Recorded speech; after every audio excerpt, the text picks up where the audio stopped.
ദൈവത്തിൻ്റെ പരിശുദ്ധ നാമം വാഴ്ത്തപ്പെടട്ടെ. കർത്താവിനാൽ അനുഗ്രഹിക്കപ്പെട്ടവരെ, ശ്ലീഹ നോമ്പിൻ്റെ 7-ാം ദിനത്തിലേക്ക് നാം കടന്നിരിക്കുന്നു. 7 ദിനങ്ങളിൽ നാം നമ്മുടെ കർത്താവിൻ്റെ ശ്ലീഹന്മാരുടെ വിളിയെപ്പറ്റിയും അവരുടെ ജീവിതത്തിൻ്റെ പ്രത്യേകതകളെപ്പറ്റിയും അതിൽ അന്തർലീനമായിരിക്കുന്ന ചില സന്ദേശങ്ങളെപ്പറ്റിയും ഒക്കെ ചിന്തിക്കുകയുണ്ടായി. ഇന്ന് ഒരു വാക്യം വായിച്ച് ഞാൻ ആരംഭിക്കുന്നു. വിശുദ്ധ ലൂക്കോസിൻ്റെ സുവിശേഷം 9-ാം അധ്യായത്തിൻ്റെ 23-ാം വാക്യം.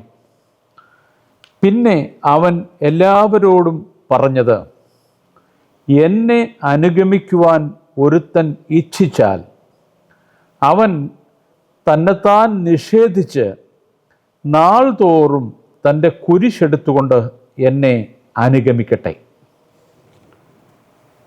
ഇതേറെക്കുറെ എല്ലാവർക്കും അറിയാവുന്ന ഒരു വാക്യമാണ്.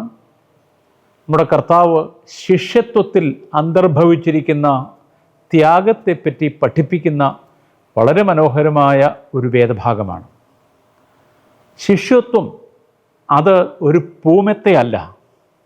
ഒരു ശിഷ്യനായിരിക്കുക എന്ന് പറഞ്ഞാൽ അത് വളരെയേറെ ശ്രമസാധ്യമായ ഒരു കാര്യമാണ്. അതിൽ അന്തർഭവിച്ചിരിക്കുന്ന ഒത്തിരിയേറെ ത്യാഗങ്ങളുണ്ട്. നമ്മുടെ കർത്താവിൻ്റെ പിന്നാലെ പോയ ശ്ലീഹന്മാർ എല്ലാവരും അവരവരുടേതായ നിലയിൽ ത്യാഗോജ്വലമായ ജീവിതം നയിച്ചവരാണ്. ശ്ലീഹൂസോ അല്ലെങ്കിൽ ശ്ലീഹാത്വം, ശ്ലീഹൂസോയും സൊഹദൂസോയും ഒരുമിച്ച് പോകുന്ന 2 സങ്കല്പങ്ങളാണ്. ഒരു ശ്ലീഹ ആയിരിക്കുന്നവൻ മിക്കവാറും ഒരു സഹദായും ആയിരിക്കും. അപ്പോൾ ശ്ലീഹാത്വവും സഹദാത്വവും അല്ലെങ്കിൽ രക്തസാക്ഷിത്വവും ഒന്നിച്ചു പോകുന്ന 2 കാര്യങ്ങളാണ്. കർത്താവിൻ്റെ ശ്ലീഹന്മാരെ നോക്കിയാൽ അറിയാം. 12 പേരിൽ ഒരാൾ കെട്ടുഞാന്ന് ചത്തു. മറ്റൊരാൾ മാത്രം, അതായത് ഏറ്റവും ഇളയവനായ യോഹന്നാൻ മാത്രമാണ് സ്വാഭാവിക മരണം പ്രാപിച്ചത്. ബാക്കി എല്ലാ ശ്ലീഹന്മാരും അവരവർ പോയ ദേശത്ത് വെച്ച് അവരവർ സുവിശേഷം അറിയിച്ച അതാത് രംഗങ്ങളിൽ വെച്ച് സഹദാ മരണം പ്രാപിക്കുകയായിരുന്നു. പത്രോസിനെ തല കീഴായി കുരിശിച്ചു. അന്ത്രയോസിനെ ആകൃതിയിലുള്ള കുരിശിച്ചു. തോമാശ്ലീഹായെ മൈലാപ്പൂരിൽ വെച്ച് കുന്തം കൊണ്ട് കുത്തിക്കൊന്നു. ബർത്തുൽമായെ തോലുരിച്ചു കൊന്നു. ഇങ്ങനെ ഓരോരുത്തരും ഈ സഹദായുടെ വഴിയിൽ, സഹദാത്വത്തിൻ്റെ വഴിയിൽ നടന്നവരാണ്. അതുകൊണ്ട് ശ്ലീഹൂസോയും സൊഹദൂസോയും ഒരുമിച്ച് പോകുന്ന കാര്യങ്ങളാണെന്ന് നമ്മുടെ കർത്താവ് നേരത്തെ തന്നെ പറഞ്ഞിട്ടുണ്ട്. അതുകൊണ്ട് ഈ ലൂക്കോസിൻ്റെ സുവിശേഷം 9-ാം അധ്യായം 23-ാം വാക്യം എല്ലാവരും ഈ ശ്ലീഹ നോമ്പിൽ ഓർത്തിരിക്കേണ്ടതാണ്. കർത്താവിനെ അനുഗമിക്കുന്നവർക്ക് എല്ലാവർക്കും കർത്താവ് ഒറ്റ കാര്യം മാത്രമേ പ്രോമിസ് ചെയ്തിട്ടുള്ളൂ.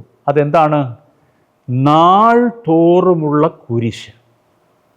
കുരിശെന്നല്ല അവിടെ എഴുതിയിരിക്കുന്നത്. വിശുദ്ധ ലൂക്കോസ് രേഖപ്പെടുത്തുന്നത് എൻ്റെ പിന്നാലെ വരുന്നവൻ കുരിശെടുത്തുകൊണ്ട് വരണമെന്നല്ല, നാൾ തോറും തൻ്റെ കുരിശെടുത്ത് വരണമെന്നാണ്.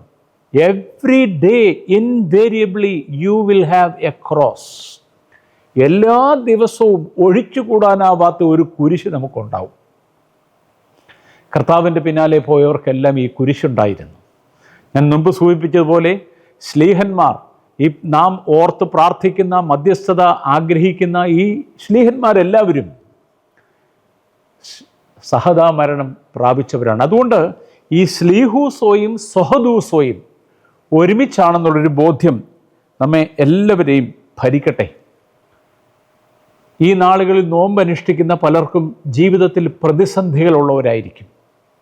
രോഗങ്ങളാൽ ഭാരപ്പെടുന്നവർ കാണും.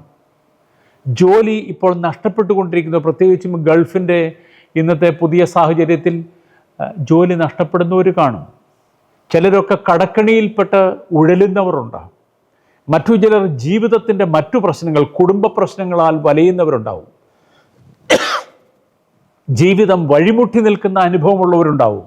അവരോടെല്ലാം ഈ ശ്ലീഹ നോമ്പിൽ പറയാനുള്ളത്, നാം മാതൃകളാക്കി വയ്ക്കുന്ന ഈ കർത്താവിൻ്റെ ശ്ലീഹന്മാർ എല്ലാവരും ഈ കുരിശിൻ്റെ വഴിയിൽ സഞ്ചരിച്ചവരാണ്. അതുകൊണ്ട് കുരിശില്ലാത്ത ഒരു ജീവിതത്തെപ്പറ്റി നമ്മൾ ചിന്തിക്കണ്ട. കുരിശില്ലാത്തൊരു ജീവിതം കർത്താവ് ഒരിക്കലും തരികയില്ല. യേശുക്രിസ്തു അങ്ങനെയാണ് പറഞ്ഞത്, എൻ്റെ പിന്നാലെ വരുന്നവൻ എല്ലാ ദിവസവും കുരിശെടുക്കണം എന്നാണ്. അല്ലാതെ കുറച്ച് നാളത്തേക്ക് ഒരു കുരിശ് തരാമെന്നല്ല. Every day you will have a cross. അത് സഹിക്കുവാനും വഹിക്കുവാനും ഒരുപക്ഷെ അവസാനം അന്ത്യത്തോളം മരണം വരെ സഹിച്ചു നിൽക്കുവാനും കഴിയുന്നവന് മാത്രമേ കർത്താവിൻ്റെ രാജ്യത്തിൽ പങ്കുകാരനായി തീരാനായിട്ട് പറ്റുകയുള്ളൂ. പത്രോസിനെ പറ്റി ഒരു കഥ പറഞ്ഞു കേട്ടിട്ടുള്ളൂ. ഒരു സാങ്കല്പിക കഥയാണെന്ന് തോന്നുന്നു. ഒരുപക്ഷെ നിങ്ങൾ ചിലരൊക്കെ കേട്ടിട്ടുണ്ടാവും. ആ കഥയുടെ പേര് ഖോവാദിസ് എന്നാണ്. ഖോവാദിസ് എന്ന് പറഞ്ഞാൽ പത്രോസിനെ കൊല്ലാനായിട്ട് റോമൻ കാരാഗൃഹത്തിൽ പിടിച്ചിട്ടിരിക്കുകയാണ്. അവിടെ നിന്ന് എങ്ങനെയോ അയാൾ രക്ഷപ്പെട്ട് അവിടുന്ന് ആരും കാണാതെ ഓടി കിതച്ച് റോമ നഗരത്തിൻ്റെ ആ ഗേറ്റ് കടന്ന് പുറത്ത് വരുമ്പോൾ എതിരെ ഒരാൾ വരുന്നു. നോക്കിയപ്പോൾ ആരാണ്? നമ്മുടെ കർത്താവായ യേശുവാണ്. ഇത് കർത്താവിൻ്റെ പുനരുത്ഥാനത്തിന് ശേഷം നടന്ന ഒരു കഥയായിട്ടാണ് ചിത്രീകരിക്കുന്നത്. യേശു മശിഹ നേരെ എതിർപ്പെടുകയാണ്. വിഷണ്ണനായ ഇതികർത്തവ്യത മൂഢനായ പത്രോസ് അവിടെ നിൽക്കുന്നു. എന്നിട്ട് അദ്ദേഹം വളരെ ഒരു വിഷാദഭാവത്തിൽ കർത്താവിനോട് ചോദിക്കുകയാണ്, ഖോവാദിസ്, കർത്താവെ നീ എവിടെ പോകുന്നു? ഖോവാദിസ് എന്ന് പറയുന്ന ലാറ്റിൻ വാക്കിൻ്റെ അർത്ഥം അതാണ്. Where are you going?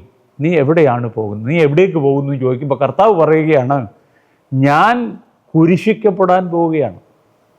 നീ ആ തടവറയിൽ കിടക്കുകയായിരുന്നു, നിന്നെ കുരിശിക്കാനായിട്ട് കൊല്ലാനായിട്ട് വിധിച്ചിട്ടിരിക്കുകയാണ്. നീ എന്ത് ചെയ്തു? നീ അവിടുന്ന് രക്ഷപ്പെടാൻ നോക്കുകയാണ്. പക്ഷേ ആ രക്ഷപ്പെടിയിൽ എനിക്ക് വേണ്ട, നിനക്ക് പകരം ഞാൻ പോയി വീണ്ടും ഒരിക്കൽ കൂടെ കുരിശിക്കപ്പെടാം. അതുകൊണ്ട് ഈ കുരിശിക്കപ്പെടലിൽ നിന്ന് രക്ഷപ്പെടുന്നതല്ല, ഏതെങ്കിലും ജീവിതത്തിൽ ഉണ്ടാകുന്ന പ്രതിസന്ധികളിൽ നിന്ന് രക്ഷപ്പെടാൻ നോക്കുന്നതല്ല. അതിനെ ദൈവം തരുന്നതാണെങ്കിൽ, ദൈവഹിതപ്രകാരമുള്ളതാണെങ്കിൽ അതിനെ സന്തോഷത്തോടെ സ്വീകരിച്ച് പ്രത്യാശയോടെ മുന്നോട്ട് പോകുന്നതാണ് യഥാർത്ഥമായ ശിഷ്യത്വം. അതാണ് ദ കോസ്റ്റ് ഓഫ് ഡിസൈപ്പിൾഷിപ്പ്, അല്ലെങ്കിൽ ശിഷ്യത്വത്തിൽ അന്തർഭവിച്ചിരിക്കുന്ന ത്യാഗം എന്ന് പറയുന്നത്. അത് നമുക്ക് ഓരോരുത്തർക്കും അനുഭവവേദ്യമാവട്ടെ.